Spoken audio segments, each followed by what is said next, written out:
چاند نظر آتے ہی لوگ کہتے ہیں ہم غریب ہو گئے، پورا سال خوشحالی کے ساتھ کھاتے ہیں، اگر بچے کی سالگرہ کرنی ہو تو لاکھوں خرچ کر دیتے ہیں، اور قربانی کی باری آئے تو کہتے ہیں ہم غریب ہو گئے، طرح طرح کے بہانے مارتے ہیں۔ ہمیں اخلاص کے ساتھ قربانی کرنی چاہیے۔ حضرت سیدنا احمد بن اسحاق رحمۃ اللہ فرماتے ہیں کہ میرے بھائی غربت کے باوجود رضائے الہی کے نیت سے ہر سال یعنی بقرہ عید میں قربانی کیا کرتے تھے۔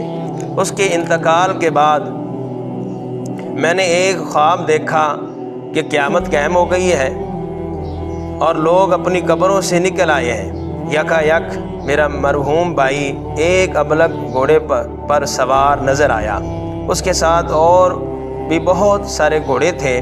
میں نے پوچھا یا اخی ما فعل اللہ تعالی بکا، یعنی اے میرے بھائی اللہ تعالیٰ نے آپ کے ساتھ کیا معاملہ فرمایا؟ کہنے لگا اللہ عز و جل نے مجھے بخش دیا ہے۔ پوچھا کس عمل کے سبب؟ کہا کہ ایک دن کسی غریب بوڑھے کو بنیت ثواب میں نے 1 درہم دیا تھا، وہی کام آ گیا۔ پوچھا یہ گھوڑے کیسے ہیں؟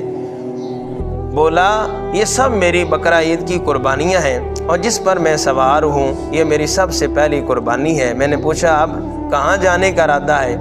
یہ کہے کہ اور اس نے جواب دیا کہ جنت میں، یہ کہہ کر میری نظر سے غائب ہو گیا، میری نظروں سے۔ اللہ عز و جل کی ان پر رحمت ہو اور ان کے صدقے ہماری بے حساب مغفرت ہو۔